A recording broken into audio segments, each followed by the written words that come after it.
participantes respecto a este tema de investigación. Entonces, vamos a ir llamando uno por uno. La dinámica va a ser la siguiente: vamos a ver las presentaciones. Las presentaciones o los presentadores tendrán 10 minutos para poder hacer la presentación de su tema. Vamos a ir anunciando uno por uno para que hacia el final podamos hacer una especie de retroalimentación, también con Omar, que también nos está, bueno, nuestro capacitador que ha venido de Puerto Rico, y que estaremos teniendo los comentarios finales hacia el final de esta sesión. Entonces, tenemos la bendición de que está lloviendo, ¿no?, que también será motivo de estudio en algún momento. Y así que vamos a tener la presentación. Vamos a invitar ahora al profesor Freddy Francisco Ramírez Arévalo para hacer la presentación acerca del impacto del Carnaval de Iquitos en la población de Palmeras. Muy bien, fuerte de palmas. Para que vean que hasta San Pedro está animándole a Freddy, pues porque está mandándole mucha lluvia. Fuertes palmas para Freddy, para motivarlo y nos pueda hacer su presentación. Esperamos que pase un poco. Mira, está fuerte. Bueno, vamos a esperar que San Pedro deje de aplaudir un rato, pues porque se acopla bastante. ¿Sí? Esperamos un ratito a que calme un poquito la lluvia. ¿Les parece? ¿O se escucha bien por atrás? ¿Sí? ¿Estamos bien? A ver si me avisa producción, por favor, si es que se escucha bien o se está acoplando. ¿Se está acoplando la lluvia? ¿Estamos bien? Ok. Dale, amigo. Adelante. Sí. Te vamos a escuchar. Sí, sí.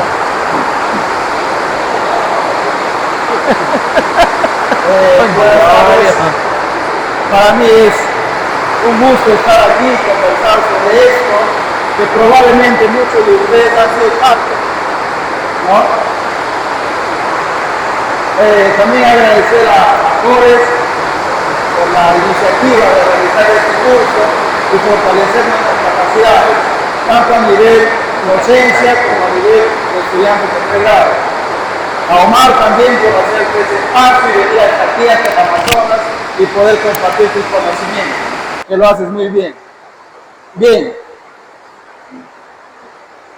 El título, voy a tratar de ser puntual porque solo son 10 minutos, creo, ¿no? El título del artículo que estamos preparando es este: Impacto del Carnaval de Iquitos en la población de Palmeras. Un estudio de casos sobre la extracción y uso de especies locales. Todos aquí conocemos que las palmeras son estas plantas que se emplean para el carnaval y lo llamamos localmente humillas, solo a esas palmeras que se emplean en el carnaval.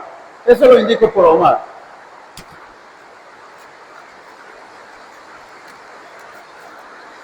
En este trabajo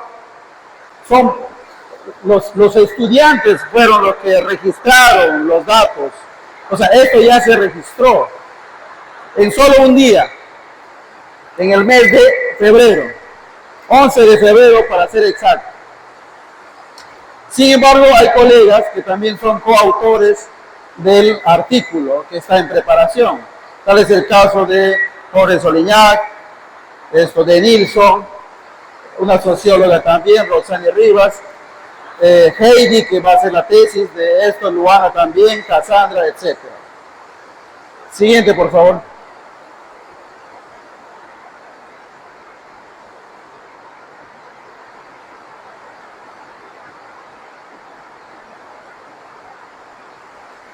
Bueno, el Carnaval de Iquitos es una festividad arraigada culturalmente a nuestras tradiciones.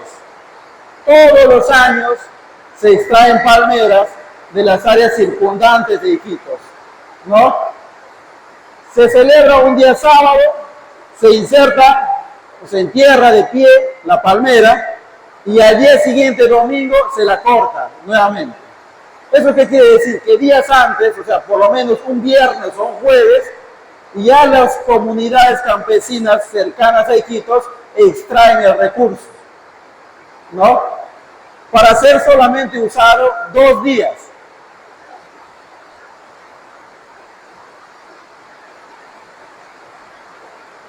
Si bien es cierto, estamos encariñados con las palmeras por carnaval, esto ha traído a conciencia o al pensamiento de cómo están las poblaciones de palmeras, de estas palmeras que se emplean para el carnaval, cómo está actualmente la estructura poblacional de este conjunto de palmeras, ¿no? Siguiente, por favor.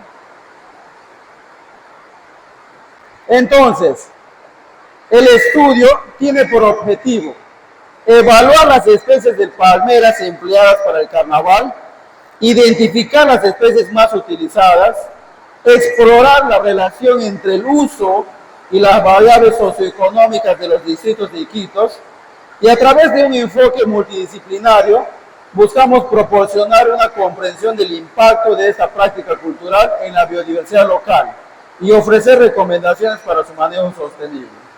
Siguiente, por favor. Y esto va ligado obviamente con los objetivos, ¿no? La motivación.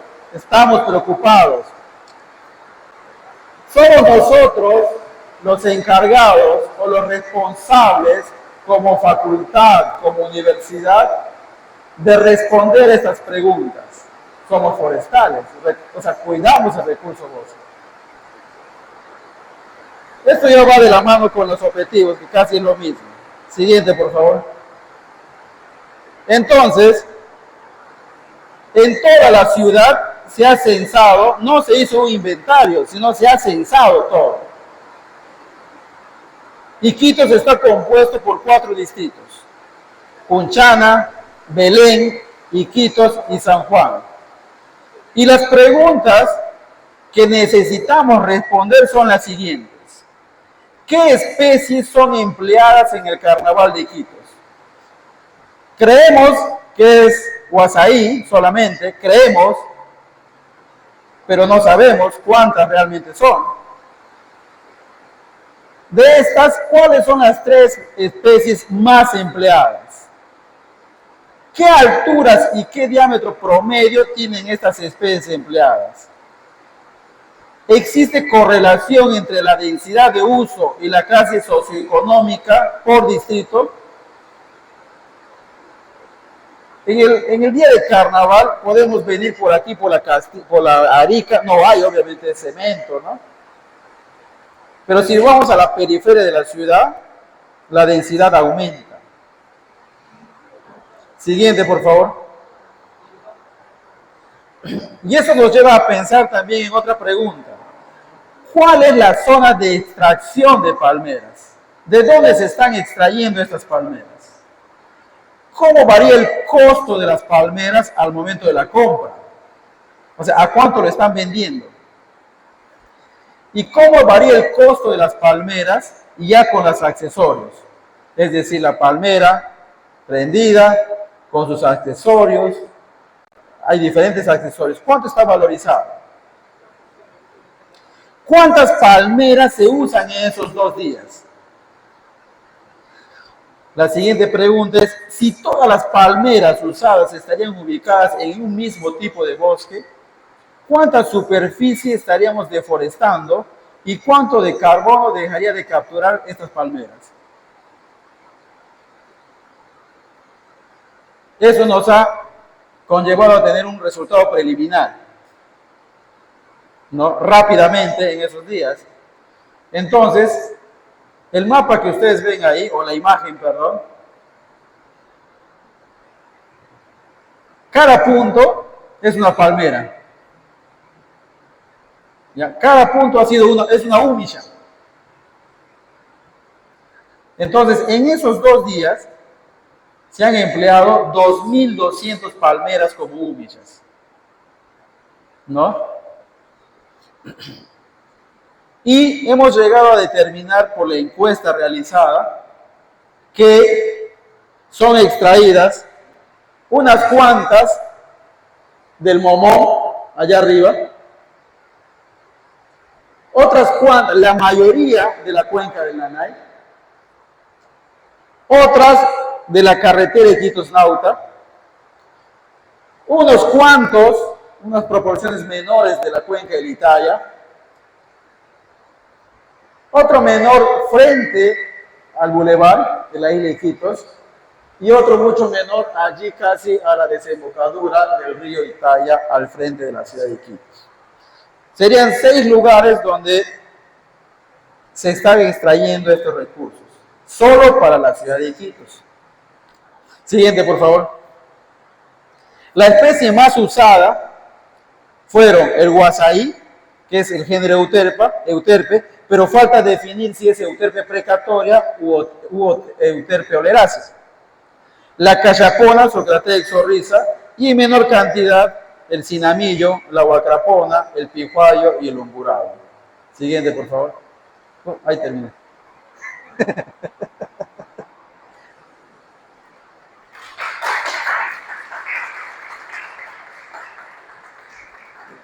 ¿Ah?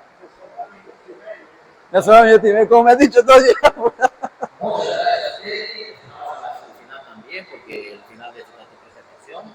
Ya, ¿no van a preguntar algo? No, hacia el final vamos a hacer, vamos a ver una presentación. Ya. Creo que una de las cosas está combinando también las costumbres, también comparte una preocupación propiamente de la conservación de las familias,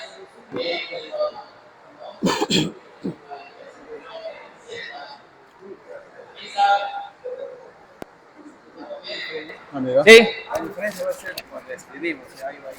Ahora sí, ya está, ya está. Me avisa, por favor. Estoy tratando de acostumbrarme. Y ahora vamos a recibir a Roy Rubio, quien nos va a hacer una presentación acerca de la caracterización microclimática ambiental en 3 ecosistemas diferentes del fondo lunar. Espera un momentito, por favor. Vamos a hacer a ver si puedes ponerte esto, por favor. Como ganchito. No, ganchito luego. Hola, ¿sí está bien? ¿De acá? Buenas tardes. Gracias. ¿Lluvia? No hay lluvia, no hay lluvia.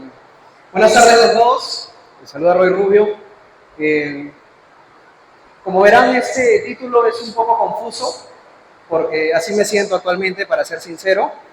De hecho, he tenido avanzado un esquema de escritura durante el desarrollo de este trabajo que venimos realizando desde marzo del 2023. Sin embargo, indica, ¿no? Realmente lo que intento hacer será, para empezar, una caracterización, será microclimático, será ambiental, y esto corresponde porque justo el día de ayer, dentro de las reuniones que tuvimos con el doctor Omar, surgió una nueva idea, en realidad, de lo que estaba avanzando, de lo poco que estaba avanzando en redacción. Cambiaron las reglas del juego para mí. Entonces, según los datos que hasta el momento tengo, que por cierto debo sincerarme también, que no me pertenecen, si bien es cierto, un equipo de trabajo venimos trabajando en este proyecto, los datos no me pertenecen, pero sí podemos utilizarlo con el permiso necesario, ¿no? Antes de eso quiero hablar sobre este artículo. Dentro de la tarea era presentar el artículo modelo, a cómo me voy a ajustar dentro de esta presentación. Es un estudio que se hizo en el año 2019, 2020 y la redacción 2021, y recién fue publicado el año pasado. Está disponible en la web. Eso es altas concentraciones en el flujo de gases de efecto invernadero desde las turberas bajo diferentes perturbaciones o varias perturbaciones en la Amazonía peruana. Entonces, lo que puedo resaltar de este artículo, uno es la cantidad de días que han sido tomados los datos. Si hacemos una comparación con lo que estamos haciendo actualmente, nosotros tenemos mucho más. Entonces sería más interesante respecto a algunas comparaciones, valga la redundancia, que podemos hacer entre 3 ecosistemas diferentes. De aquí puedo rescatar que tenemos esa información: las intensas lluvias después de la disminución del nivel freático creó un aumento significativo del óxido nitroso. Entonces este es un indicador muy interesante. También la sequía o la actividad agrícola reducen la producción del metano, pero pueden aumentar las emisiones de dióxido de carbono. Esto para nosotros es una ventana para enfocarnos en estudiar qué onda con el nivel freático, qué onda con las variables ambientales y sobre todo del suelo, para nosotros poder comprender mucho mejor estas fluctuaciones de los gases de efecto invernadero. Justo también hablábamos en el curso, hubo una discusión, una sana discusión, entendamos discusión por intercambio de ideas, sobre los elementos de un mapa, sobre el uso de la ArcGIS Pro, fue el día de ayer. Entonces, visualmente algunos elementos le quitan cierta estética, ¿no? Este es un claro ejemplo que acá hicimos un mapa para corresponder un pedido, ¿no? Entonces acá podemos ver los 3 puntos que estamos mostrando. Esta es la Facultad de Ciencias Forestales, atrás del vivero tenemos una purma, esto es frente a la decanatura de la Facultad de Agronomía, y atrás de la ganadería también de agronomía tenemos una pequeña turbera. Entonces, ¿cuáles son los datos con los que contamos? El suelo y turba, la saturación del agua, la temperatura a diferentes profundidades, la napa freática y la temperatura de la superficie del suelo. Entonces, consideramos, conversamos con el doctor Omar, que esto podría ser suficiente, al menos para realizar la tesina, que es mi principal objetivo, y surgió la pregunta, en realidad la propuesta de parte de él, pero aún así fuese para la tesina, que es un documento, entre comillas, ojo, menor que una tesis, eso también podría tener una calidad para una publicación científica, para poder redactar un artículo y deberíamos ir buscando una revista, ¿no? La cual tenía bien la que había presentado en el artículo anterior, que es BioGeoScience. Y me gustaría compartir también, porque veo que hay estudiantes que en este camino, por más que puedas avanzar en conocimiento, en un nivel académico, siempre debemos contar con la experiencia de quienes ya vienen formando un camino, o que tienen un camino formado. Por mi parte, yo vine leyendo, en realidad me presentaron ese tema, esta rama de la meteorología, que es la micrometeorología. El ingeniero David, en una conversación, me dijo, oye, ¿no te interesa estudiar esto? Entonces, antes de decirle que no, porque era algo nuevo, dije, ¿qué será? Bueno, le dije que sí, ¿no? Y por ahí empecé a investigar un poco y resulta que tenía mucho que ver con este trabajo que ya venía haciendo, pero yo hasta ahora soy un ignorante en la materia, entonces empecé a profundizar en este tema de la micrometeorología. Y sobre todo, que pude aprender que esa rama estudia el intercambio de materia y energía entre la superficie terrestre y la atmósfera. Entonces esto nos sirve para poder comprender el rol que cumplen los ecosistemas en el ciclo del carbono y poder comprender su capacidad de cada ecosistema para poder actuar o como sumidero o como fuentes de carbono. También para validación de modelos climáticos, esos datos del uso de la medición de eddy covariance. De hecho, quiero hablar un poquito de esto, de eddy covariance, que es una técnica con unas torres. Habrán oído hablar de las torres que hay, de una torre que hay en Quistococha, que justamente es una técnica utilizada por micrometeorólogos para poder comprender estos flujos de los gases de efecto invernadero. En realidad de muchos gases, ¿no? Pero vamos a enfocarnos en los gases de efecto invernadero. Entonces esto nos ayuda a mejorar la precisión de las predicciones climáticas y la gestión de los recursos naturales. Tal vez los que hayan asistido al seminario del doctor Yulo Mander nos habló sobre cómo le dan usos a las turberas y al darle uso, esto también genera un impacto negativo, porque se considera las turberas como bancos de carbono, ¿no? Entonces al darle uso, así como los hidrocarburos, estamos emitiendo gases de efecto invernadero a la atmósfera. Entonces, mientras más esfuerzos hagamos en comprender de esta forma en los ecosistemas, creo que vamos a acercarnos a siquiera acercarnos a la correcta gestión de los recursos naturales. Pero ¿de qué nos sirve estudiar? ¿De qué nos sirve estar en el campo si no nos sentamos en algún momento a escribir y a ordenar nuestras ideas en cuanto a lo que queremos transmitir? Así que quiero terminar con eso. Muchas gracias por su atención. Gracias, señor.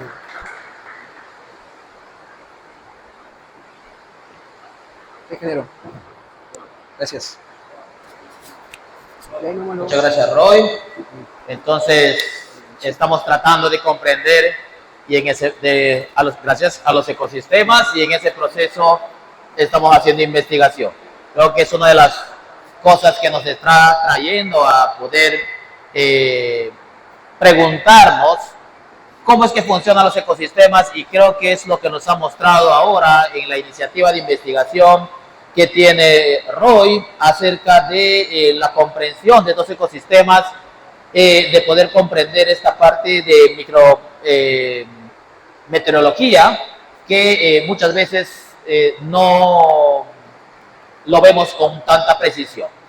Entonces gracias Roy, y vamos a tener ahora la presentación de la profesora Nélida Barbagelata, a quien también recibimos con fuertes palmas para hablarnos sobre volúmenes de agua. ¿Qué es esto? Ese es un micrófono. Okay.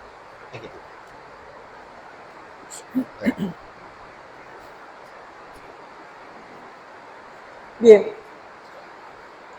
Buenas tardes.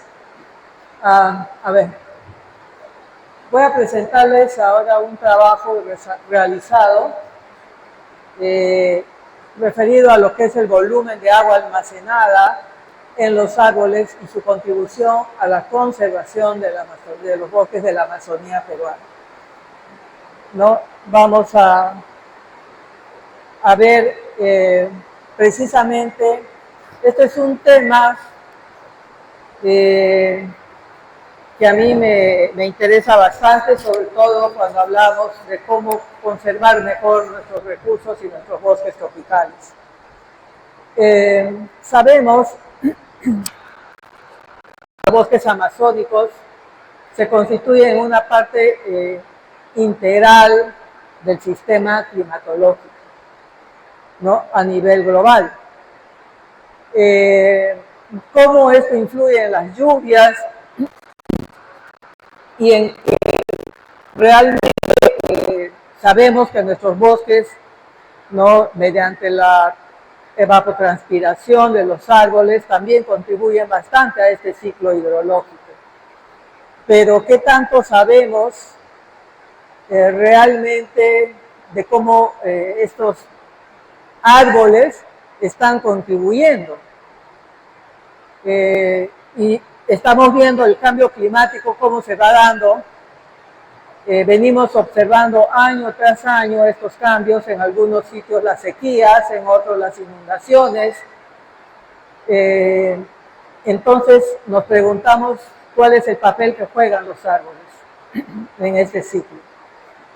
Por ello, este estudio estaba orientado a responder la pregunta de cuánto es el volumen de agua que almacenan los árboles y cuál es su contribución a la conservación de estos bosques tropicales de la Amazonía peruana. Y por ende, el objetivo planteado, el general, fue el de determinar el volumen de agua almacenada en los árboles y su contribución a la conservación de los bosques de la Amazonía peruana.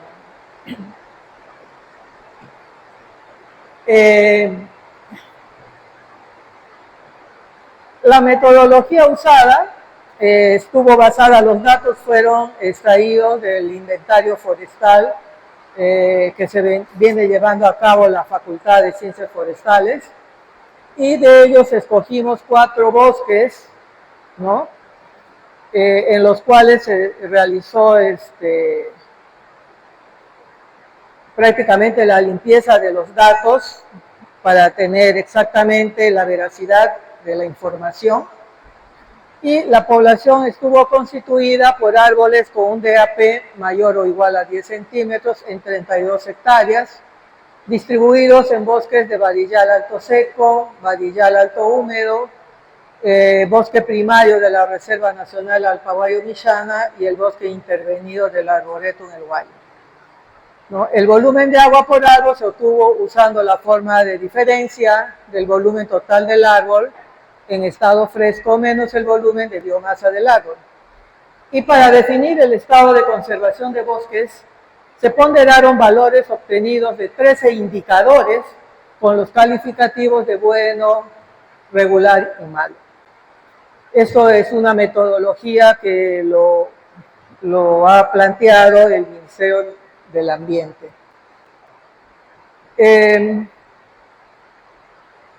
Como resultados, podemos tener que nuestros resultados indicaban que existe una diferencia estadística significativa del volumen de agua en los árboles estudiados, ¿no? Y también se pudo observar una mayor variabilidad de volumen de agua al realizar el estudio en los estratos, donde el estrato superior e inferior son los que presentaban mayor variabilidad frente al estrato medio que presentaba una menor variabilidad. Acá tenemos en el gráfico 1 la comparación de medias del volumen de agua por tipo de bosque, observándose claramente la diferencia, en este caso del bosque primario de la Reserva Nacional Alpahuayo-Mishana, frente al bosque intervenido de Alpahuayo-Mishana, el bosque alto seco, bosque alto húmedo y el bosque alto seco.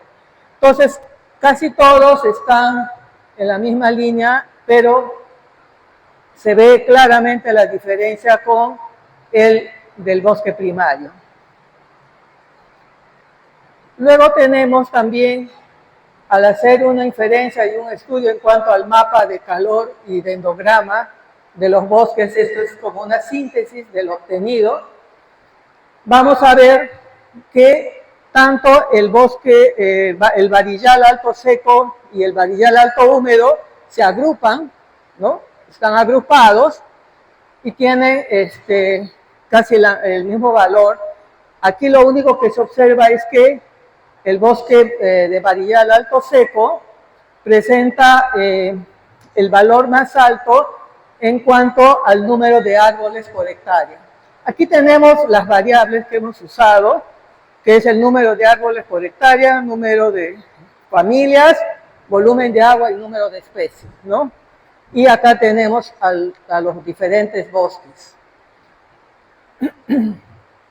También podemos observar claramente, aquí salta el resultado, que en el bosque primario de la Reserva Nacional de Alpahuayo-Mishana es el que tiene los mayores valores, ¿no? Viene a ser el segundo en cuanto al número de árboles por hectárea, pero es el que tiene mayor número de familias, mayor volumen de agua y mayor también diversidad de especies, ¿no? Entonces, el cuadro prácticamente nos plantea ya el resultado mediante la coloración, ¿no? Mayor intensidad, vamos a tener un mayor valor.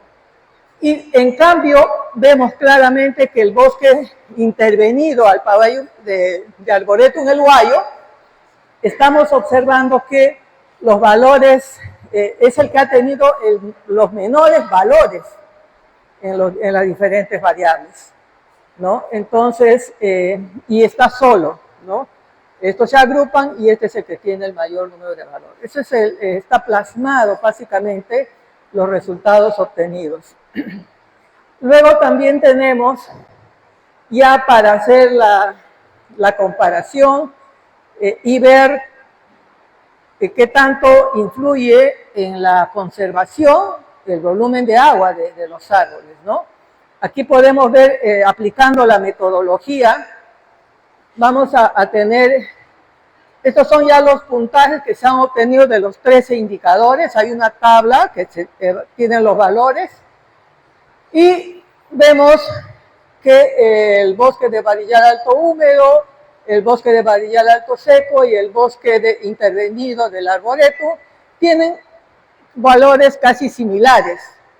En cambio, el bosque primario de la Reserva Nacional Alpahuayo-Mishana, pues es el que presenta un mayor valor. De acuerdo a la tabla que tenemos y a los valores obtenidos, se encuentra que el estado de conservación en estos tres que tienen datos similares es regular. Y en cambio, el bosque primario, el estado de conservación es bueno, ¿no?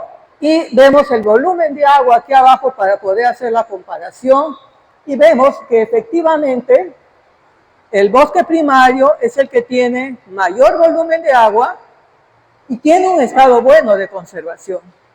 En cambio, acá los valores casi son similares de volumen de agua, que sucede casi lo mismo con el puntaje obtenido de los estados de conservación.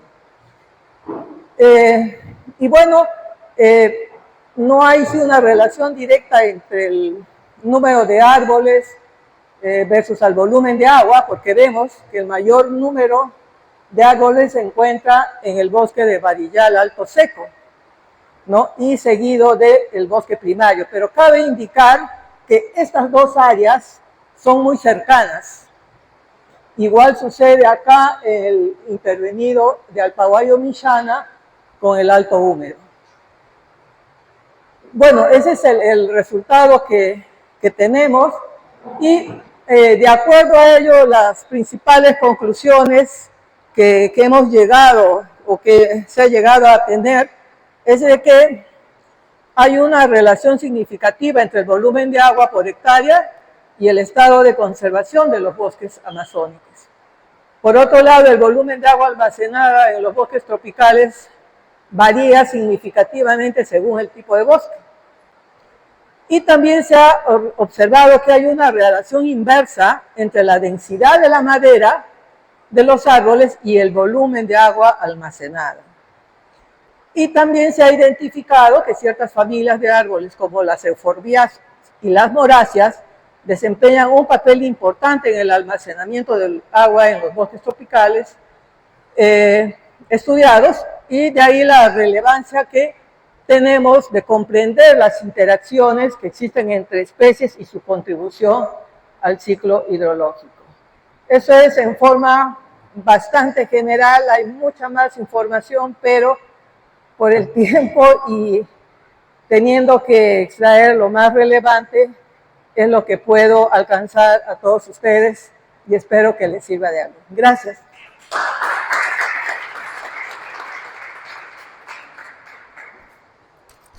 Muchas gracias, profesora. Un importante tema que aborda el tema de la función que cumple el agua en la conservación de los bosques. Muchas veces vemos el agua, sabemos el agua que hay en el suelo, el agua que hay en los ríos, ¿no? Pero ¿cuánto de agua acumula los bosques en sí, sobre los árboles?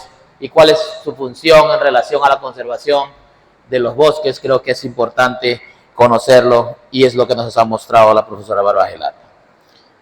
Bueno, vamos a seguir entonces con las presentaciones y vamos a tener ahora a Paul Vizcarra, ¿no? Paul Vizcarra nos va a hablar acerca de hojarasca, ¿sí? Vamos también a motivar a Paul con fuertes palmas para que nos haga su presentación. Por favor, aquí se pone el micrófono. Okay. Adelante. Ok, ingeniero, gracias. Muy buenas tardes con todos. Buenas tardes, profesores. Buenas tardes, estudiantes que han venido para esta presentación. Buenas tardes, Omar, por el curso que se está haciendo. Bueno, en base a lo que hemos ido aprendiendo en el transcurso de las clases que hemos tenido para lo que es la redacción científica, hemos podido mejorar algunas características de nuestras escrituras que hemos tenido como grupo. Lo que me toca presentar a mí es un trabajo de investigación que está relacionado a la dinámica del índice del área foliar y la productividad de hojarasca en 3 turberas amazónicas. Básicamente, para resumirle en qué se trató el trabajo, se trató de estudiar 2 variables, que es la producción de hojarasca y el índice de área foliar en las 3 turberas amazónicas. He hecho una presentación bastante simple como para que sea amena entre todos nosotros, y antes de poder explicarle un poco más sobre el trabajo, tengo que contextualizarlo un poco sobre los términos que estamos usando. Por ejemplo, ¿qué es la hojarasca?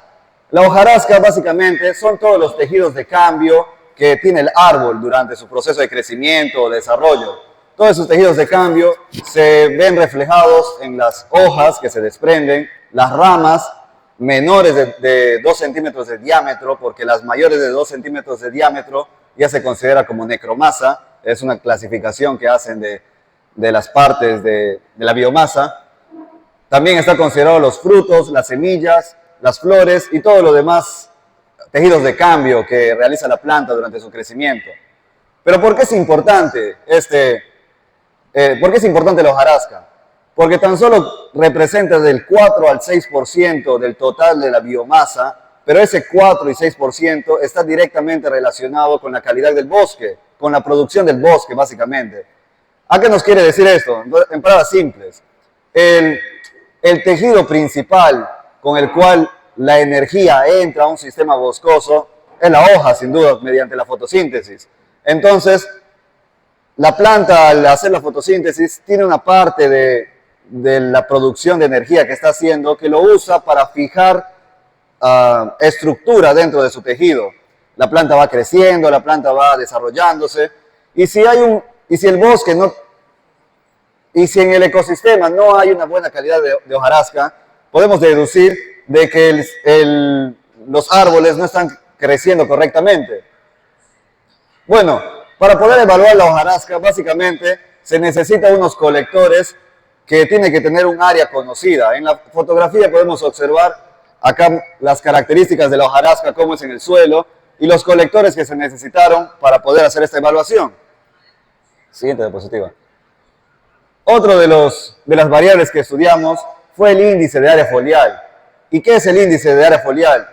Básicamente es una unidad adimensional, no está relacionada con una magnitud conocida. Por ejemplo, el metro, tenemos una idea de cuánto espacio ocupa un metro, o las pulgadas, así. En este caso, el índice es como que nos da una característica de cuánto es lo que está relacionándose esa variable.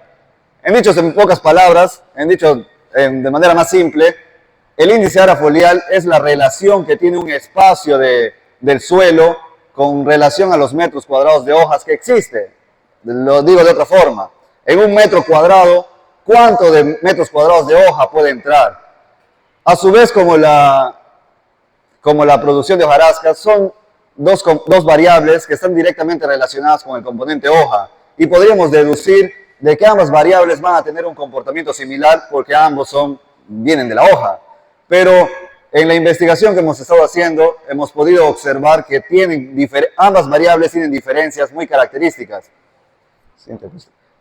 Si bien al observarlo de forma general, a observar ambas variables desde el punto de vista de un año, digamos, una evaluación de un año, ambas tienen un comportamiento similar.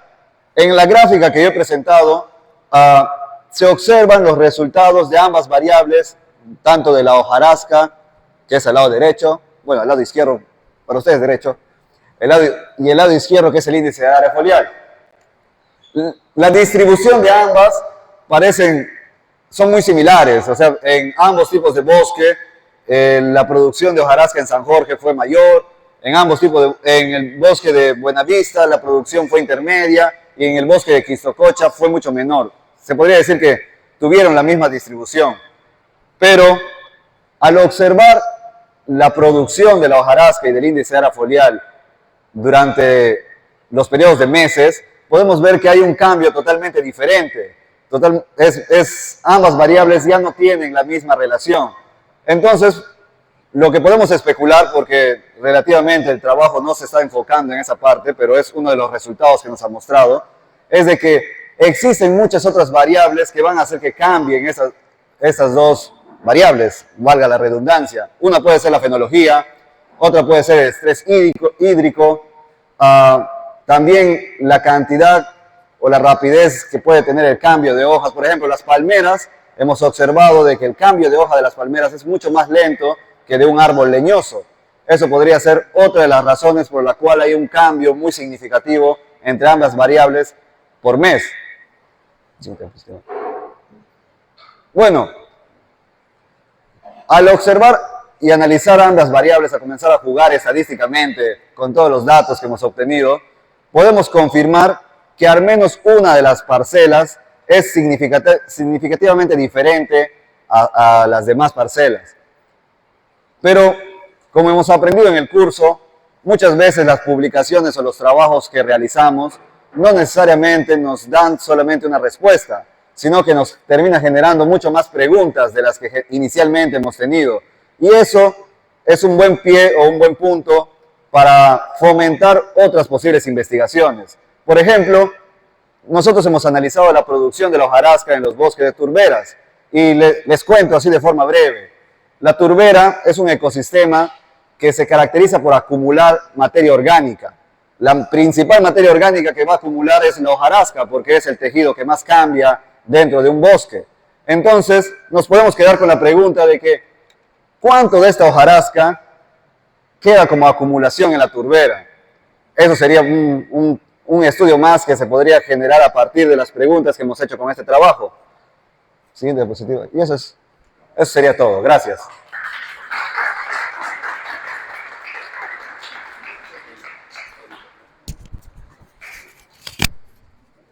Gracias.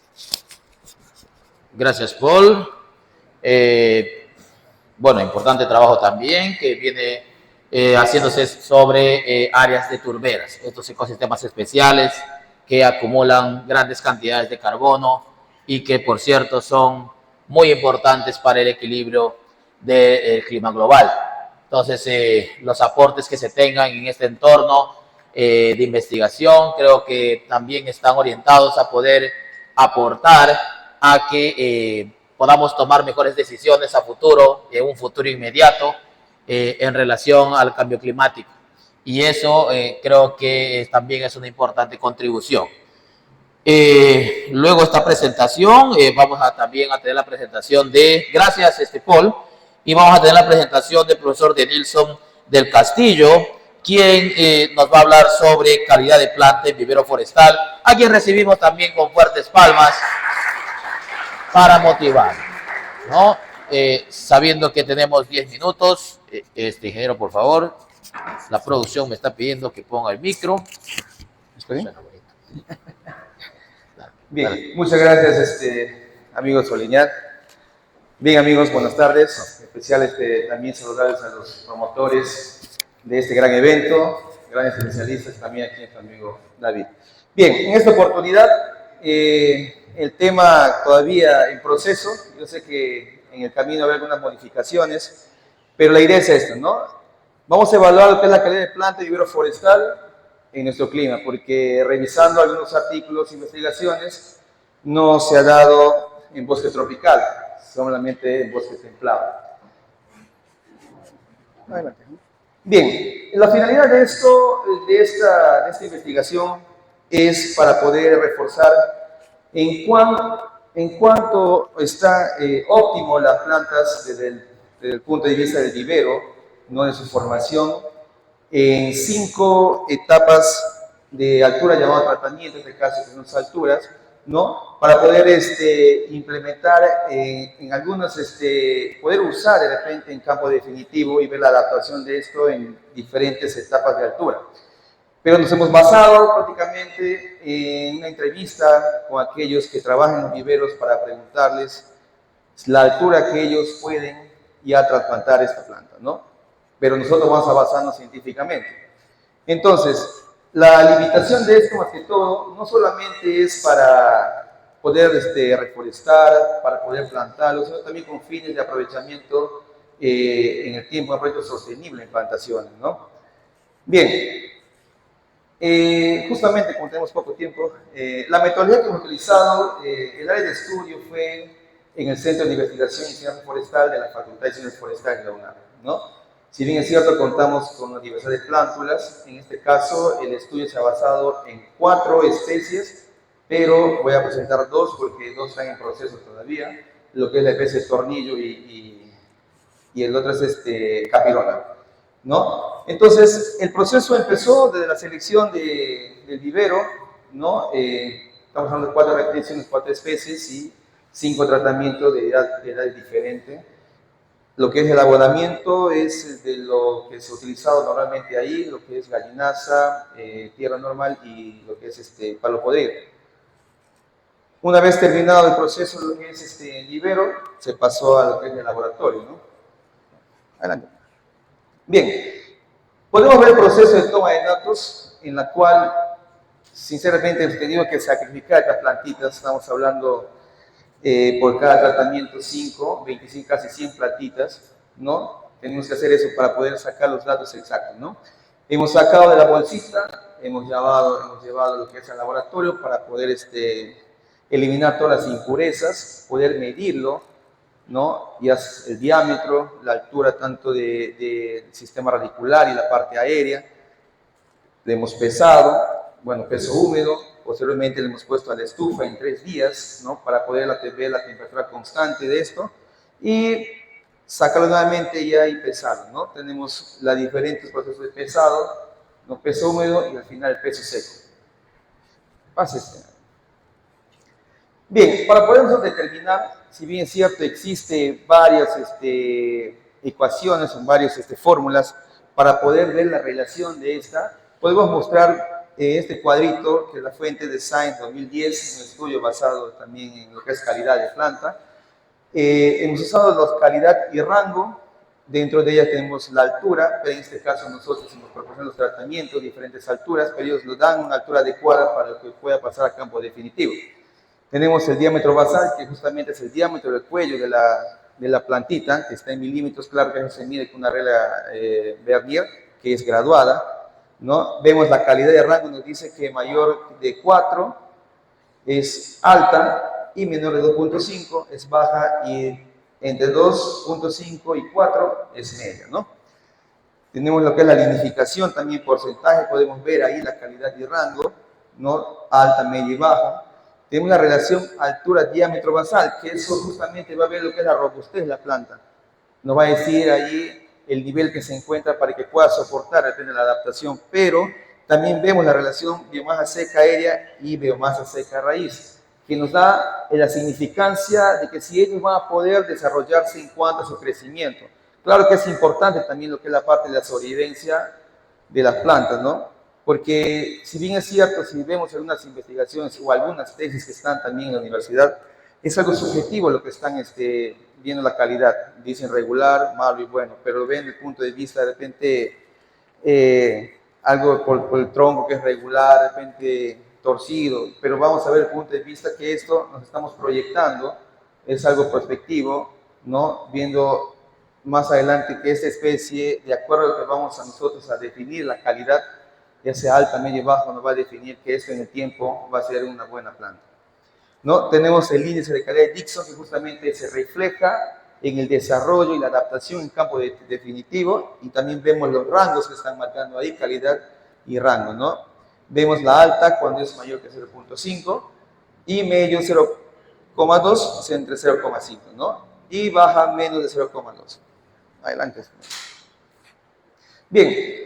Estábamos ensayando justamente algunos datos que teníamos ya almacenados, justamente capirón y tornillo, 2 especies que son especies forestales, ¿no? Que comercialmente también en el mercado actualmente vigente. Si bien es cierto, podemos ver las variables que se han manejado, que son altura, diámetro basal, lignina, relación altura-diámetro basal, relación biomasa seca aérea y de la raíz. Y el último, que es el índice de calidad de Dixon, que nos va a dar la calidad definitiva para poder ya trasplantar a campo definitivo. Pero si nosotros vemos las alturas, en este caso los tratamientos, que son 30 centímetros, 40, 50, 60 y 70, ¿no? En conclusión, esto no quiere decir que estas plantas, a partir de 30 centímetros, 70, sí ya se puede trasplantar, ¿no? Pero si nosotros vemos la limitancia económica de aquellas personas que se dedican a la venta de plantones, económicamente les serviría hasta 30 centímetros, que ya puede ofrecer sus plantitas, ¿no es cierto? Si se quedaría más tiempo, generaría de repente unos gastos ya económicos en cuanto a la producción de esta, ¿no? Y algunos que están interesados de repente en poder reforestar o reponer al bosque, también nos serviría esto para poder nosotros ver el tiempo de la altura para poder poner campo definitivo y a raíz de ello empezar a monitorear la adaptación de esta misma. Y Dixon nos dice que está a partir está de medio a alto, ¿no? y nos quiere decir que a partir de 30 para arriba ya la planta, esas 12 especies posiblemente van a ser especies adaptables y resistentes de acuerdo también a la robustez para que un proceso más adelante sea una especie ya que se pueda aprovechar de repente, ¿no? Sosteniblemente. A ver, amigo. Bien, no hemos llegado a concluir, pero nos gustan algunos conceptos que vamos a tener que concluir al final, ya con el grupo de investigadores que están en esta investigación, bueno, estos datos. Nos dice en conclusión que va a permitir esto, ver un desarrollo del índice de calidad a través del índice de calidad de Dixon, lo que permitirá evaluar mejor las diferentes morfologías entre las plantas de una muestra y predecir el comportamiento. ¿Ve? Ahí dice que vamos a predecir el comportamiento en campo de las plantas, no en campo definitivo. Entonces, que va a presentar una mejor distribución de su masa y su robustez. Y si vemos acá, la forma individual de los parámetros morfológicos y fisiológicos que vamos a evaluar está calidad alta, media y baja. Alta nos dice que se refiere a plantas que presentan ausencia absoluta de características indeseables, aquellos que no van a intervenir, ¿no? Pero si es calidad alta, también dice la bibliografía y algunas investigaciones que han hablado sobre el tema, nos dice que también esta calidad alta es resistente a los agentes patógenos, ¿no? Que también puede resistir en el tiempo. Y la calidad media se aceptan entre 3 valores de calidad, ¿no? Media y baja, o sea, todavía está considerado dentro de ella para que se pueda hacer una planta de calidad en el tiempo que pueda resistir a ciertas condiciones climáticas o ciertos agentes biológicos. Y la baja ya pues nos dice que es una calidad baja en la cual acá interviene la parte de sobrevivencia o mortandad de las especies. Bien, eso es en cuanto al avance que tenemos, no sé. Más bien, muchas gracias por prestar la atención.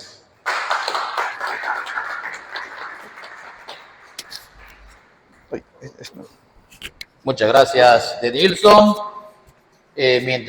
Muchas gracias. Mientras se prepara Kleiser Michael Vázquez, comentarles un poco acerca pues, de la necesidad de poder producir plantas que sean capaces de sobrevivir en campo definitivo, y creo que de eso ahí data la importancia del trabajo que está conduciendo Denilson.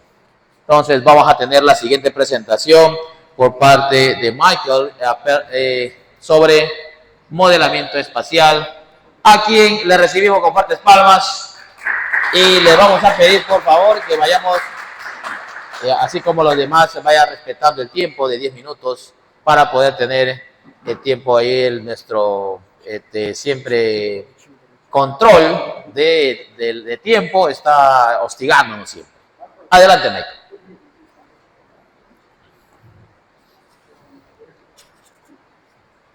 Por favor, si me ha ido con el micro, pon al lado de su cuello.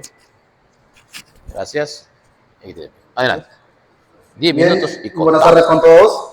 En esta oportunidad voy a presentar una investigación científica en base a modelo geoespacial para establecimiento de rutas forestales a través de criterios topográficos y de cobertura vegetal en la región Loreto.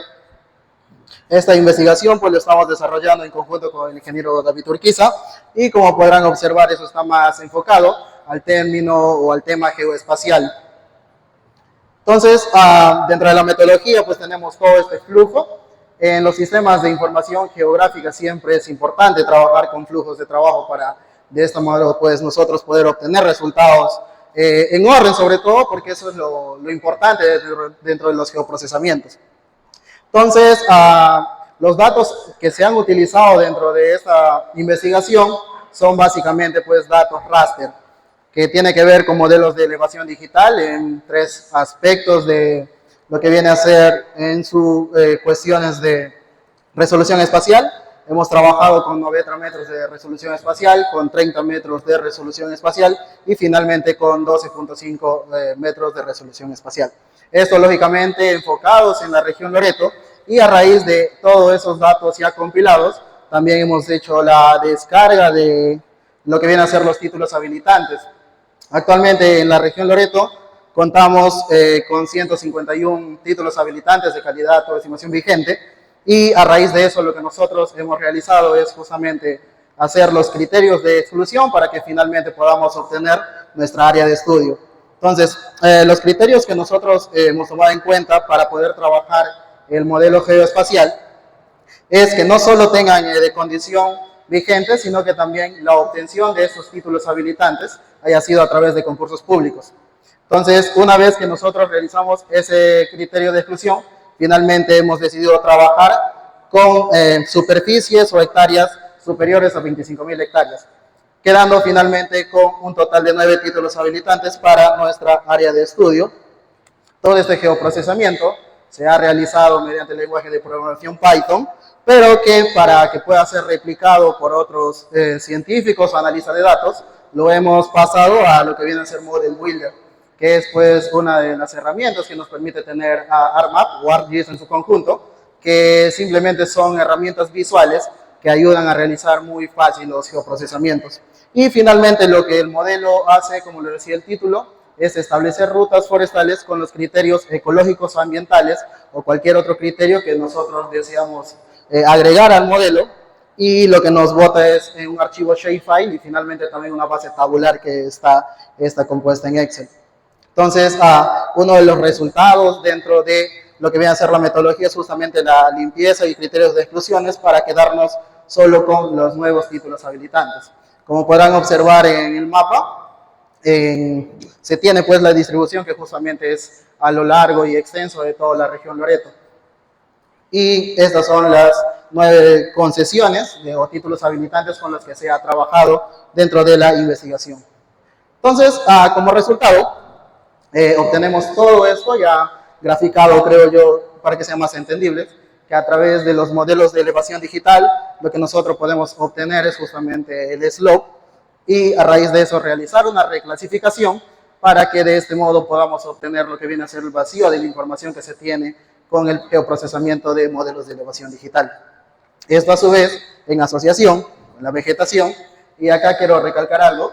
El tema de cuerpos hidrográficos en la región Loreto pues no tiene una actualización desde el año 2016, pero sin embargo como academia siempre nos preocupamos y estamos tratando de estar como que a la vanguardia y contribuir no solo con el tema estudiantil sino también con el tema científico. Es por ello que la iniciativa Forest Data Connect, que es una iniciativa dependiente de la Facultad de Ciencias Forestales, ha decidido actualizar la hidrografía mediante pues scripts y modelos que tienen que ver con teledetección en la plataforma Google Earth Engine, y es por ello que nosotros tenemos actualmente la hidrografía para el año 2022 y 2023.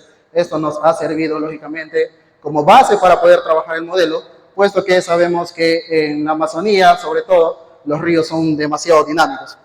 Entonces, dicho esto, la unión de todos estos dos datos raster nos permite a nosotros tener un weather overlay que viene a ser un raster de superposición ponderada, que a simple vista es algo simple, pero sin embargo, dentro del script o el algoritmo, tiene diversos análisis de multicriterio.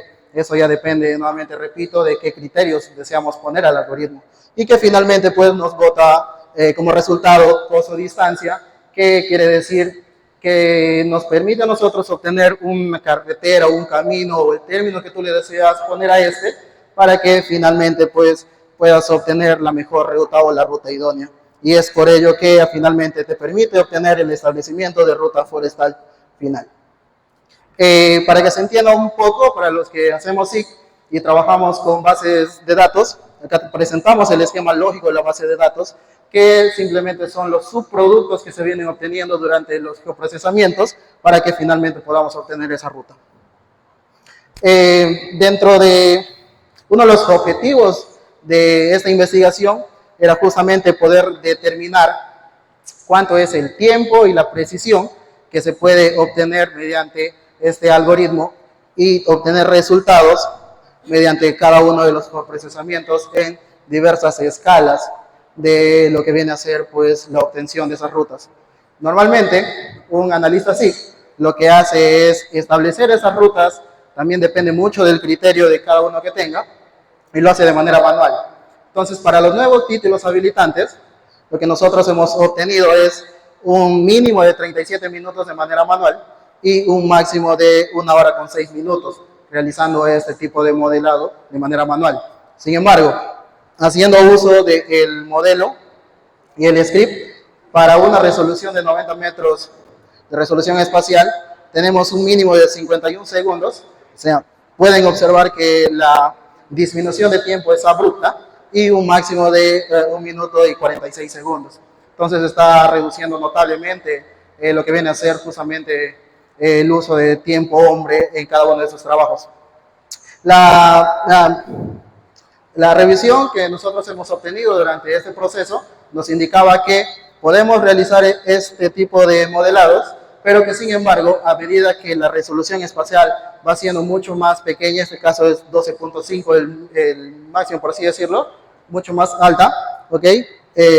Toma más tiempo, y eso es justamente lo que hemos encontrado dentro de nuestros procesamientos. Como por ejemplo, en 30 metros, de lo que era 1 minuto para 90, ya ha subido hasta 5 minutos como mínimo y como máximo para 9 minutos. Y finalmente, para obtener resultados de 12.5 metros de resolución espacial, obtenemos un mínimo de 3 minutos, eso también es por la ubicación de lo que viene a ser el título habilitante en esa cuestión, y un máximo de 20 minutos, o 28 en este caso. Y para resumir todo lo que viene a ser el algoritmo, como mencionaba Omar, justamente tener en cuenta todo el procesamiento, y más bien gracias porque me has ayudado un poco a ubicar el día de ayer. Eso es lo que viene a ser el algoritmo en sí, lo que les estaba indicando mediante Python, pero sin embargo, para que pueda ser visible, lo hemos transformado a un model builder. Para los que hacen trabajan con ArcGIS o ArcGIS Pro en este caso, e incluso con QGIS, lo pueden adaptar fácilmente, porque la idea de esta investigación es de que el modelo pueda ser replicado y pueda ser ajustado de acuerdo a las necesidades que cada uno tenga.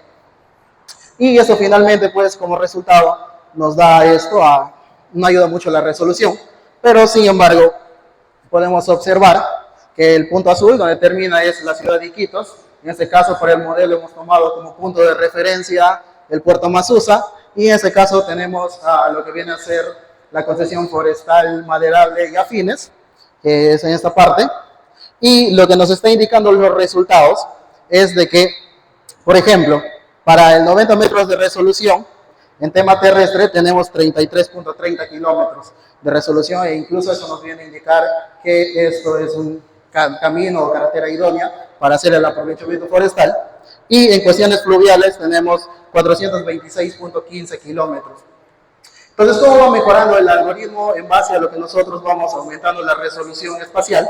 Es que si ustedes se percatan en los resultados de cada uno de los gráficos, se van a ir dando cuenta de que el kilometraje o la distancia en kilómetros de las vías terrestres va disminuyendo, y sin embargo los kilómetros de la vía fluvial va aumentando. ¿Y esto a qué se debe? A que hacer una resolución mucho más grande, lógicamente tiene mayor alcance a lo que vienen a ser cuerpos de agua. Entonces, como le indicaba el día de ayer Omar, aquí por ejemplo se toma en cuenta el río principal, pero sin embargo, cuanto mayor sea la resolución, va a tomar en cuenta no solo los ríos principales, sino los cuerpos secundarios, incluso hasta cochas, que lógicamente cumplan con este tema de 12.5 metros de resolución o superior. Y con eso pues estaría finalizando mi presentación. Gracias.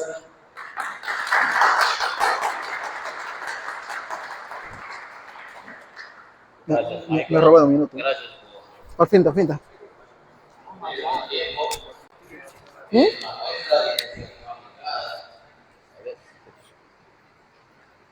Tengo que acostumbrarme a eso.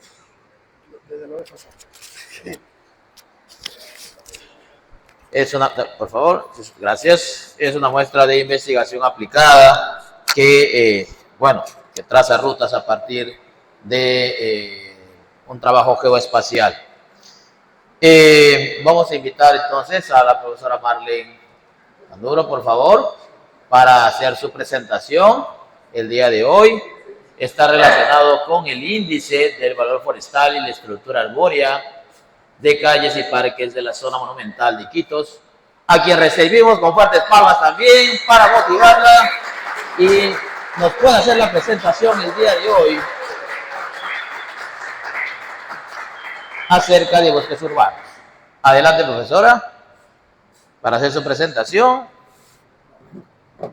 Le voy a agradecer que se ayude con esto. Sí, por favor, se pone. ¿Sí? ¿Para el micro? Sí, para el micro de Pero estoy en un... Allá. Allá. ¿Ya? Sí, el micro. Allá.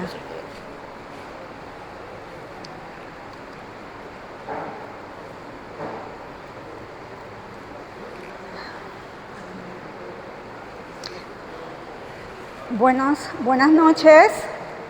Es un placer estar aquí con ustedes compartiendo un trabajo realizado referente al índice del valor forestal y estructura arbórea de calles y parques de la zona monumental de Iquitos. No sé. Sí, espérale un poquito. Ah, espera.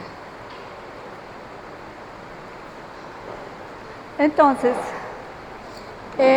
conocemos que este trabajo tiene relevancia ecológica por su incuestionable necesidad del conocimiento del índice de valor forestal, del índice de valor forestal y la estructura arbórea de las calles y parques de la ciudad de Iquitos, de la zona monumental de la ciudad de Iquitos, ¿no? Entonces, principalmente conocer pues del potencial que nos espera, ¿no? De aquellos individuos que están creciendo y también conocer aquellos árboles antiguos, ya maduros, que representan pues genuinamente lo que es su longevidad, su estabilidad, su resistencia a los años, su capacidad fotosintética, que ello interviene pues en la purificación del aire, ¿no? Entonces, esto pues propicia un microclima, una sombra que es gratificante, el paisaje que da, la diversidad y en fin, diversos aspectos de importancia que tiene el arbolado urbano, ¿no? Entonces, esto pues es un recurso verde que poco o nada se da importancia, pero aquí estamos para darle ese valor, ¿no? Ese valor principalmente ahora que estamos viviendo lo que es el cambio climático, ¿no? Podemos decir también que se habrán hecho muchos inventarios del arbolado urbano, pero no han sido sistematizados de una forma coherente, de tal manera pues que permita que eso se tome decisiones y saber cuánto tenemos, ¿no? Qué recursos, dónde están, cuántos, cuáles y cuáles se deben plantar, ¿no? Entonces, esta dificultad de desconocer, de que no se ha sistematizado adecuadamente, pues hace que no se pueda programar el manejo de nuestro arbolado urbano por parte de las autoridades competentes, ¿no?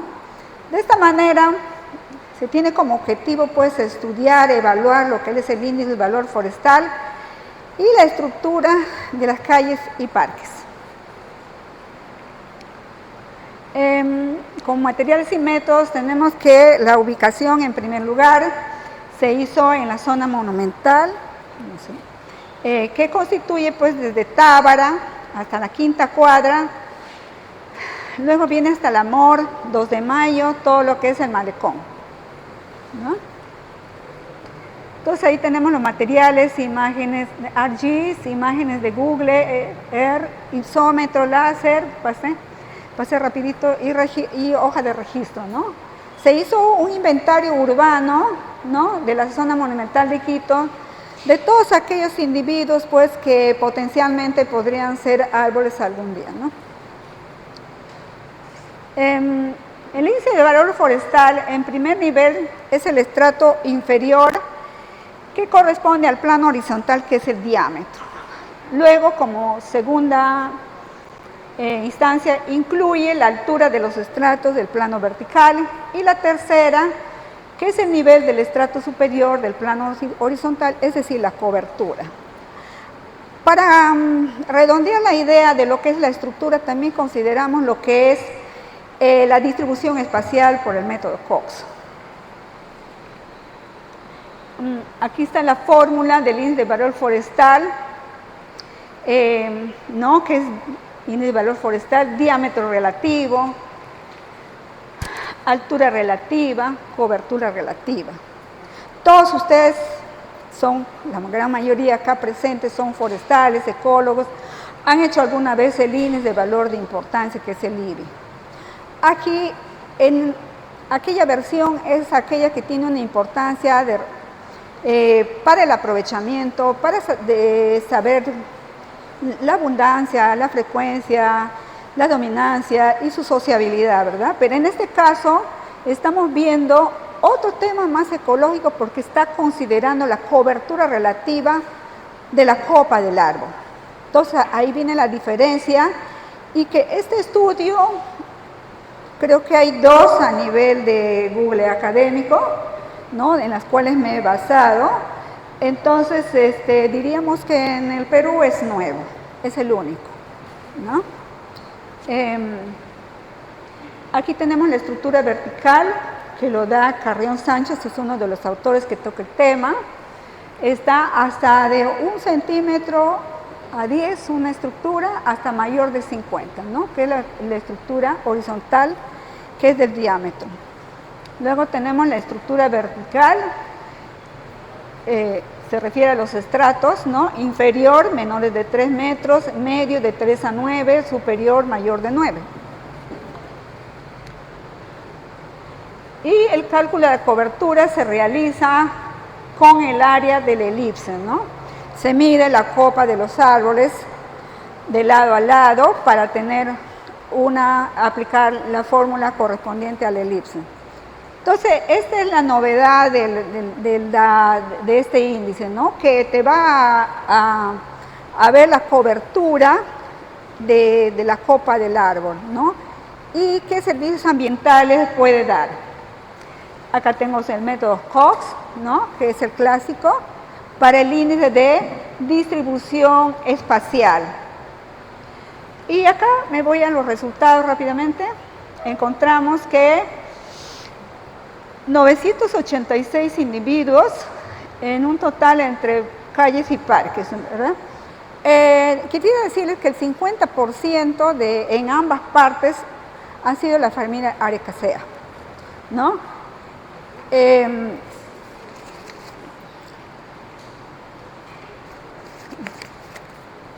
Y entre una de ellas, las más abundantes, Chrysalocarpus decipiens, ¿no? Aquí tenemos la clase diamétrica, ¿no? En las calles, que entre el rango de 11 a 20 tiene el 27%, 27.55. Esto se refleja acá en la gráfica, como podemos ver, en la segunda barra es de 11 a 20 los que están creciendo, ¿no? Entonces, luego tenemos en parques, tenemos 29.1, como ven también, Pichard Hardy también es una Arecacea, ¿no? Entonces están en abundancia, en cuestión de abundancia nada más. No estamos todavía entrando al índice de valor forestal. Acá lo podemos ver, igual entre 11, 20, 21 a 30. Luego los estratos tenemos que en el estrato medio, diríamos de 3 a 9, tiene el mayor valor con 55.48 en el estrato medio, ¿no? Estamos hablando de la cobertura de estrato vertical, ¿no? Acá está el cual, la gráfica que puede verse claramente. Luego tenemos en los parques igualmente, está entre 3 y 9, la estructura vertical, también podemos verlo en la gráfica. Y acá ya está el índice de valor forestal. En las calles está representada por Terminalia catapa, que es castaña, Ficus benjamina, Syzygium melacense, que es el mamey, ¿no? Entre esos tres solamente pasan ya el 50%, es decir, el 50% de 300, ¿no? Entonces, Terminaria catapa también tiene una copia amplia, Ficus benjamina también, y la Cicio malacense también tienen copas amplias, ¿no? En el índice de valor forestal en parques nos encontramos con Coepia subcordata, Picharia hardy, Syzygium malacense. Coepia es el parinari, ¿no? Como está en parque, representa, pues, digamos que el de la Plaza 28, ¿no? Que tienen copas muy amplias. Entonces, esto hace que estén en el 150%, es decir, 50% de 300, ¿no? Precisamente por la cobertura que tienen sus copas, ¿no? Luego el índice de Cox, que viene a ser la distribución espacial. Acá vemos el índice de Cox, un índice mayor de 1 dice distribución agregada. Y vemos que todos tienen una distribución agregada y la más baja, digamos que es Mangifera índica, que podría ser al azar. ¿Ya? Ah, ya. ¿Cómo regreso?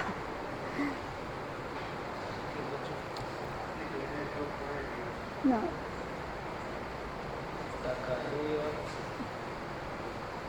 Ya solamente. Bueno, terminando las conclusiones, que principalmente entre las de diámetro, hablando del plano horizontal de diámetro, entre los diámetros menores, más o menos llega a 73.27. Y en la estructura vertical, también estaríamos diciendo que entre 3.9 son 55.48%. Y el índice de diversidad, que en calles y parques es del 57%, en calles y en los parques supera los 50. Y la distribución en todas las 10 especies más importantes son agregadas. Muchas gracias.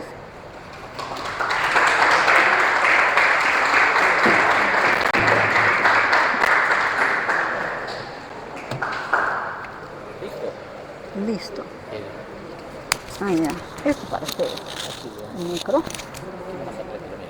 Yo traí por si acaso no veo. Ah, ya. Ah, ya. Tiempo de fuerza.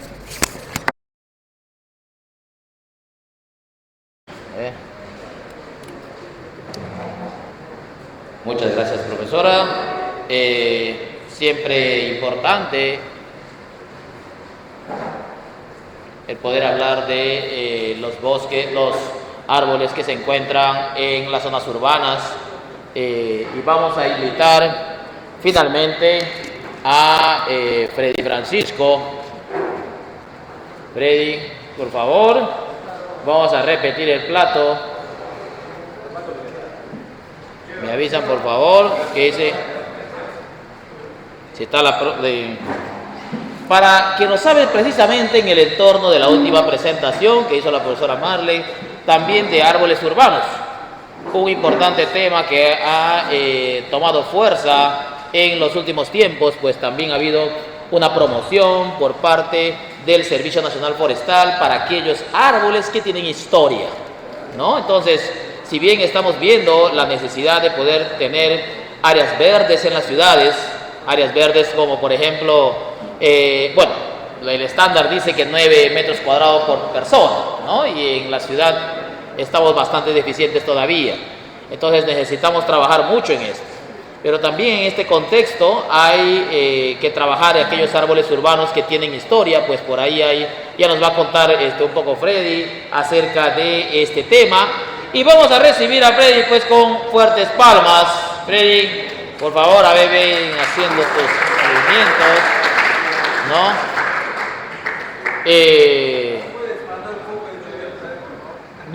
Vamos a decirles a Pedro a ver si llueve otra vez para un poco motivar a Freddy para que nos hable hoy acerca de los árboles urbanos. Y por favor, nos puede poner el micro ahí en... Sí, adelante. Ya está. 10 minutos también, por favor. Ya, buenas noches, amigos. Voy a ser más preciso que lo anterior. Desde mucho tiempo atrás estoy preocupado por la ornamentación urbana. Y aquí todo el mundo, la mayoría maneja moto, ¿no? Y si no lo hace ahora, lo hizo antes. O muchos caminan, ¿no? O están en la vereda, en la sala de sus casas y sienten una calentura extrema, ¿no? Entonces, nos quejamos de esta calentura, pero no estamos haciendo mucho con respecto a los árboles ornamentales, ¿no? Se ve por las redes sociales que están cortando un árbol porque obstruye la visión de una empresa, ¿no? Entonces, pero no decimos nada, pero nos seguimos quejando por el calentamiento. Entonces, eso ha conllevado que en el año 2019 sea el asesor de una tesis de pregrado con Berusca para conocer el estado actual en ese momento para el distrito de Iquitos de la ornamentación urbana, arbórea, ¿no?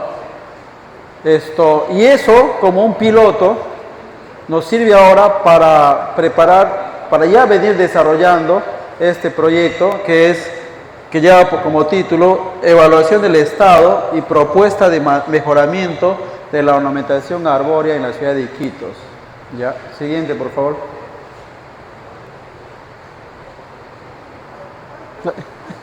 No, es allá.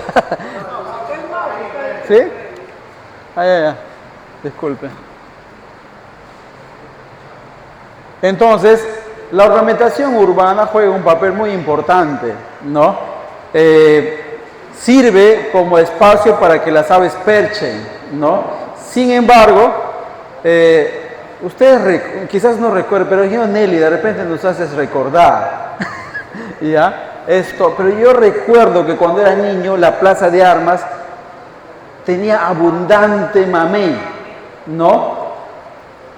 Yo recuerdo, pues, haber tenido 5 o 6 años, pero fue una noticia muy grande porque de un día a otro se cortaron los árboles y empezaron a ver esto, las palomas venían y se chocaban en el piso y había muertes de palomas por doquier en la plaza central de Iquitos. Bueno, el mamey no es nativo, es introducido, pero forma parte de nuestra ornamentación, ¿no? Y eso como un antecedente. Entonces, los árboles juegan un papel muy importante en nosotros mismos, en nuestra sociedad. Muchos chicos están identificados, personas están identificados con un árbol en su vereda, suben, hacen columpios, cogen los frutos, etc. Siguiente, por favor. Entonces,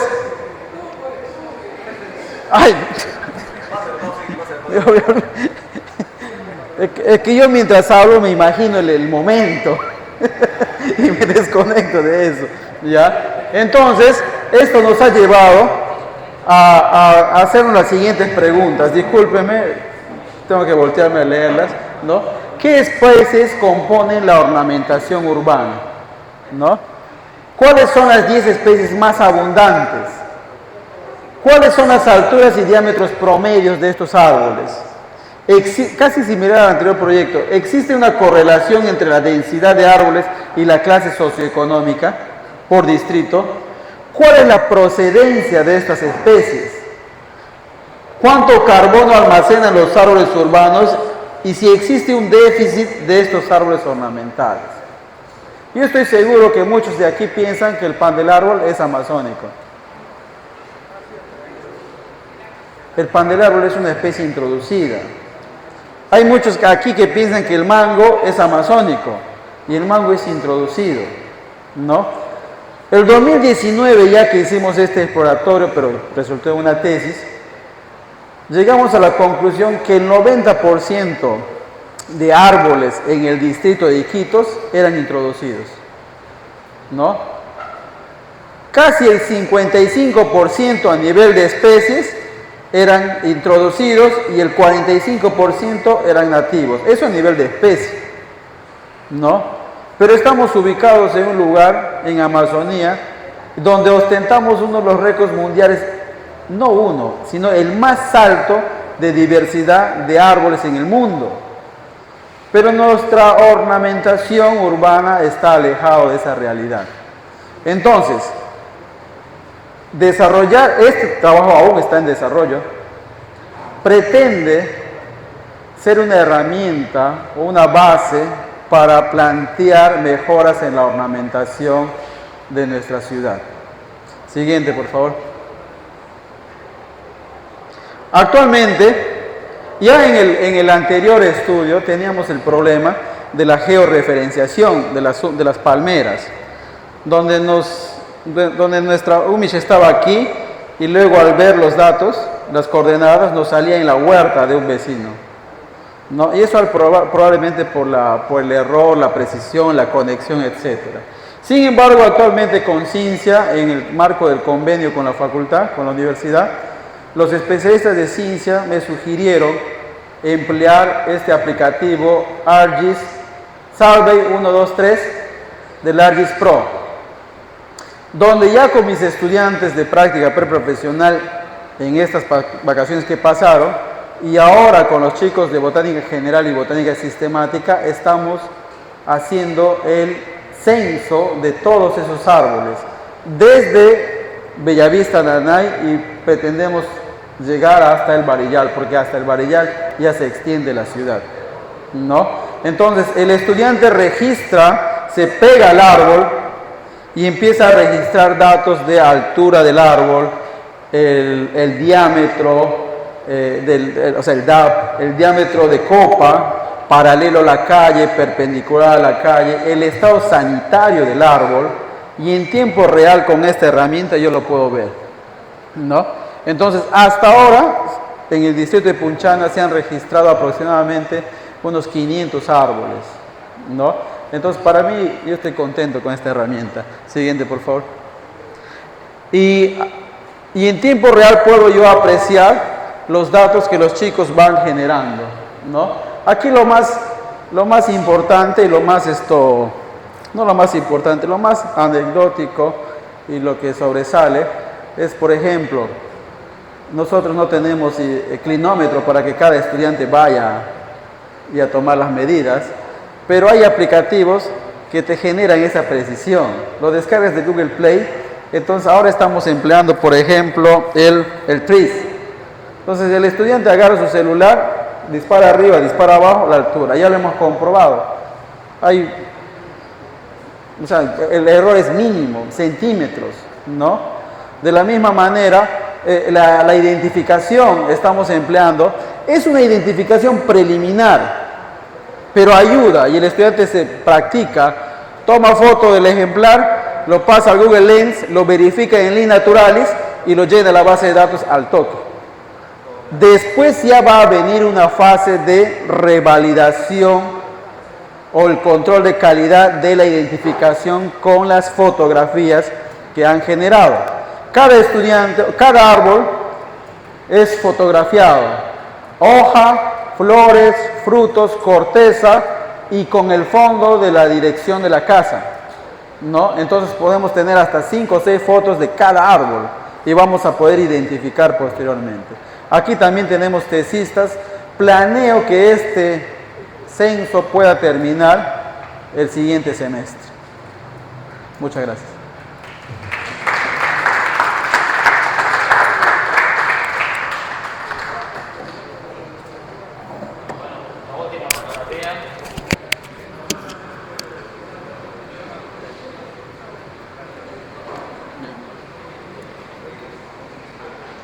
Hay que acostumbrarse.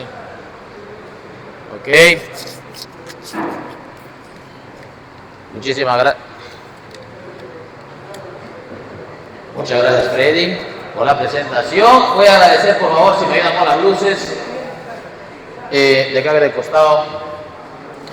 Bueno, hemos tenido varias presentaciones vinculadas a, por una parte, la parte cultural y al aprovechamiento de palmeras, inicialmente presentada por Freddy, que ha mostrado también ese vínculo que existe entre la cultura y el aprovechamiento de un recurso que, por cierto, está siendo bastante presionado. Nos ha mostrado de dónde, qué lugares de las cercanías de Quito están siendo presionadas estas palmeras para esta fiesta que está vinculada al tema de la cultura regional. Hemos visto también en la comprensión de los ecosistemas por parte de Roy, todavía él mencionaba que estaba confundido y eso le está todavía motivando a explorar mucho más en los conocimientos relegados a la micrometeorología, ¿verdad? Para poder comprender los ecosistemas. Y en ese mismo contexto también hemos tenido la presentación de Paul, que nos ha hablado sobre otro tipo de ecosistemas que son las turberas amazónicas, que acumulan de manera continua materia orgánica y consecuentemente carbono. Nos han todavía mostrado una pregunta final sobre cuánto de este carbono o esta materia orgánica que se va acumulando es usada realmente por las plantas y cuánto es almacenada. Hemos tenido también en ese contexto de poder comprender a los ecosistemas la presentación de la profesora Nerida Barbagelata en un tema que quizás no visualizamos en algún momento cuando también estudiamos, pero que es importante para poder comprender el valor que tiene el agua para conservar los ecosistemas, y nos ha mostrado que hay diferencias pues en los contenidos de agua propias en los bosques de diferentes características. Y si bien hemos visto el entorno de ecosistemas propios amazónicos, también de Nilsson del Castillo nos ha hablado sobre este índice de Dixon para ver qué tan fuertes pueden ser las plantas para poder ser trasladadas a campo definitivo, y esta data con su importancia pues en poder producir plantones de buena calidad y que finalmente nos sirvan para poder recuperar áreas degradadas y disminuir la presión sobre los bosques. También mostrándonos una presentación en el entorno de investigación aplicada por parte de Michael para poder trazar caminos a partir del análisis geoespacial. Y creo que ese es un tema también a veces descuidado por una parte de nosotros, pues porque a veces estamos viendo, y conversábamos algo con Omar también, sobre el tema de hacer investigación pura, pero también hay una investigación aplicada tan necesaria en el país para poder, sobre la base de investigación o sobre la base de la ciencia, poder tomar decisiones para que podamos abordar la problemática que pueda abordar el tema o tener el tema forestal en el país. La profesora Marlene nos ha hablado sobre la importancia también del tema de los bosques urbanos, ¿no? Esta necesidad que tenemos de comprender qué tan necesarios son poder trabajar este tema de las áreas verdes en la ciudad, y creo que en el entorno también ese ha estado hablándonos finalmente Freddy, en el entorno de la necesidad de poder trabajar los árboles urbanos, identificar estos árboles urbanos, árboles que muchas veces tienen historia, pues yo sembré en mi patio y finalmente luego vino el cemento y vino también la infraestructura urbana, pero que en ese contexto están tratándose de conservar, ¿no? Entonces estos árboles que ya tienen muchos años, pero que también, como decía la profesora Marlene, tienen una importancia muy grande, pues nos dan sombra, nos ayudan con el cambio climático, nos ayudan a capturar carbono, que también nosotros mismos liberamos, y hay mucha investigación diversa que se está haciendo en el entorno de la universidad. Teniendo tantas presentaciones, vamos a dejar abierta la sala, pues para que podamos hacer un poco algunos comentarios o preguntas tal vez a los presentadores, para que podamos ir haciendo ya una especie de retroalimentación para que finalmente podamos cerrar con éxito este evento. Sí, la sala queda abierta para que le voy a pedir a Paulo también que nos ayude pues con el micrófono para que podamos hacer de una manera ágil esto. Si tienen alguna pregunta o algún comentario, pueden levantar la mano y les pasamos de manera inmediata el micrófono. Muchas gracias. Preguntas y comentarios. Pues. Bueno, hay una presentación final, calientita todavía está, ¿no? Está saliendo del horno y vamos a llamar pues al ingeniero Erling Cabanillas, también profesor de la Facultad de Ciencias Forestales. No quería perder la oportunidad de poder compartir también la investigación que viene haciendo y creo que es importante. Y vamos a motivarle con fuertes palmas también, agradeciéndole ese entusiasmo que está teniendo para poder compartir con nosotros con nosotros su investigación. Adelante, profesor. Ahí está. ¿En dónde están todos? ¿Dónde están todos ese archivo? ¿Dónde están todos? Todos dicen. Ahí, todos dicen. Varios, ahí está el encabezado. Ahí está. Ahí está. Hola.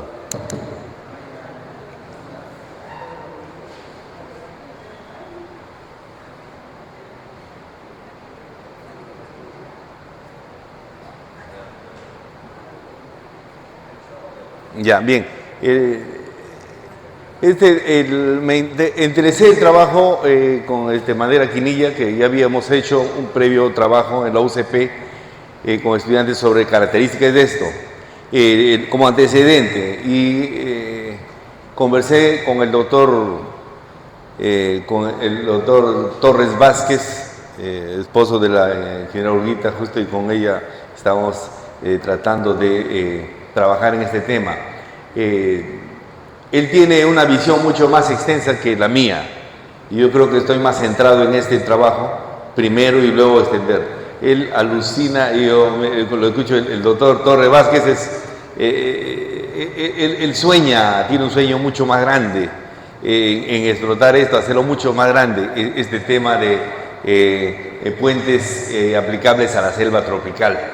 Es otra visión. Por eso quería no dejar la oportunidad, pasar la oportunidad. ¿Ya? Y no sé dónde pasa. Ya, y bueno, ya, gracias.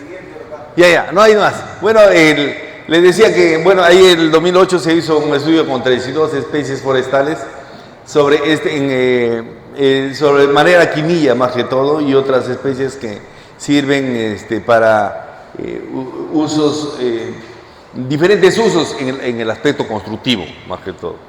¿Ya? Esa es la parte introductoria. Ahí pasamos de la otra. El tipo de metodología que se va a emplear en esto y que se está empleando, ya tenemos las probetas. También me solicité o consulté con el decano para ver si había la máquina para romper las probetas. Se han hecho, ya tengo las probetas, estamos para ensayarlas, ya tengo la máquina para romper a compresión y flexión por compresión, que se va a hacer. Ese es la metodología que se habla. Tipo descriptivo, porque no se va a manipular las variables, más que todo porque vamos a ver qué resultado nos da y si es aplicable. ¿Cuál es nuestro a ver, seguir al otro, resultado? Este es un modelo de resultado que se ha hecho ya. El ensayo de determinar compresión perpendicular al grano de la madera y la flexión estática de varios tipos de probetas para aplicar. ¿Y qué queremos? Utilizar acoples evitando el clavo y otro tipo de madera, de insumos que no sea lo tropical, y evitando que se oxide eso. El clavo se oxide y deteriora la madera. Lo otro, ya tenemos antecedentes, les informo que tenemos antecedentes, hay puentes de madera que han durado más de 150 años, eso está en Google y otros en internet, ¿no? Más de 150, hoy un puente concreto, el concreto dura 25 o 30 años, máximo 50. El concreto armado se deteriora, tiene que hacerse un nuevo puente. Hay puentes en la actualidad de madera que han sido bien diseñados y están vivitos hasta ahorita, hace más de 150 años. Eso es el prototipo de ensayos que vamos a hacer. Y lo último, esta parte ya, ¿por qué este tema, no? El uso de selva tropical, porque me decía el doctor Torres Vázquez, que en todas las comunidades se puede hacer estos puentecitos, ¿no? Evitando llevar cemento, arena y fierro. Puede ser, es cuestión de ya aplicarlo, la verdad. Yo quiero plantear primero esta parte para ver los ensayos y cuán funcional es este tipo de madera. ¿Ya? Los datos obtenidos, bueno, que difieren de la zona de extracción que se ha visto, y también vamos a medir la significancia entre tantos maderas de este lugar como el otro lugar. Ese es nuestro trabajo que está todavía iniciando, digamos. ¿Ya? Ese es mi aporte. Gracias. Es todo. Muchísimas gracias, profesor. Creo que es una de las partes también importantes el poder trabajar aquella de los usos de los productos forestales que tenemos. Me ayudan con la luz, por favor. Y quizás es una de las cosas que también debemos abordar con bastante énfasis, y es la poder utilizar de manera efectiva la gran diversidad de especies que tenemos en la región. El poder empezar y poder trabajar los usos que se pueden dar en la región o en el país de la madera, creo que es una de las cosas también importantes que necesitamos abordar. Bueno, estamos cerrando esta sesión pues agradeciéndoles a todos, en principio dándoles fuertes palmas para cada uno de los expositores por las investigaciones que se han realizado. Una vez más, estamos finalizando este curso de escritura científica, y creo que con eso vamos ya cerrando este evento. ¿Sí? Martín, muchísimas gracias.